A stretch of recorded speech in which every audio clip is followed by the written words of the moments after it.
Are you conflict avoidant, or do you run away from the problems in your marriage? This guy did. If you say so, dear. You totally did. Yeah, I did. Because you know what? In my mind, every conflict could have been the beginning of the end. So even if Jamie was upset at the computer, I was worried she was upset at me, and then that could cause conflict. That could be the beginning of the end. Yeah, and that would send you into pleaser mode, right? Sure, absolutely. I would spiral. I would be running around trying to be steps ahead, and certainly whatever we do, don't have a conflict. Yeah, there's the conflict avoidant. And here's why that doesn't work in your marriage.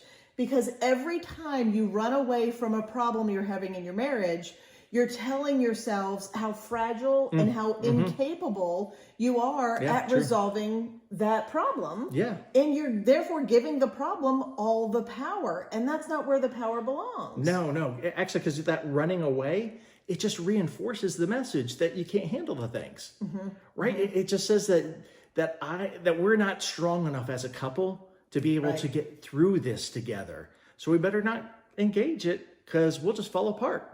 Right. And because what you focus on, you magnify. Yeah.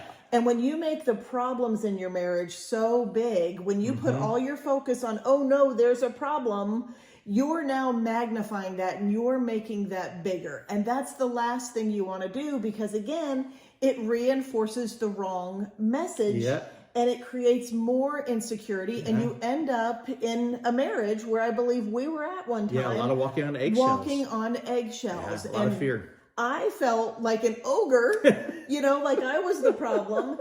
And he just like bent over backwards trying to keep me happy all the time.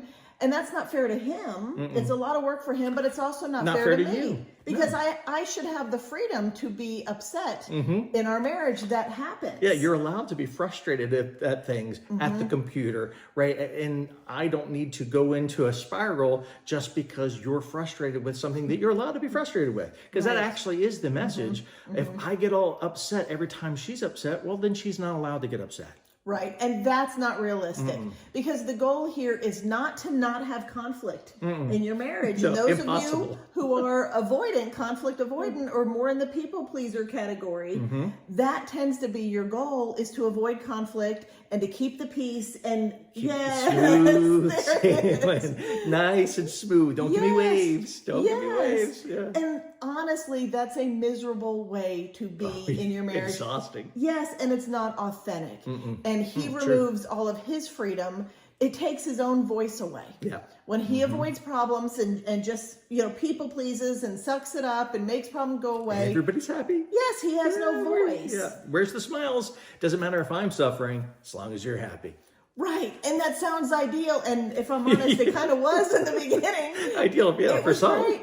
But it was creating something in me. It was creating selfishness in me. It was creating the demand for me to right fight all the time and things like that. And so it's not healthy for your marriage, because what a healthy marriage involves is being tested. Yes, absolutely. Because there's so much to be said for going through a trial, having the problems and learning how to deal with it, learning how to communicate healthily. Yeah, healthy conflict. Yes, where you both have a voice and you can actually communicate and discuss things.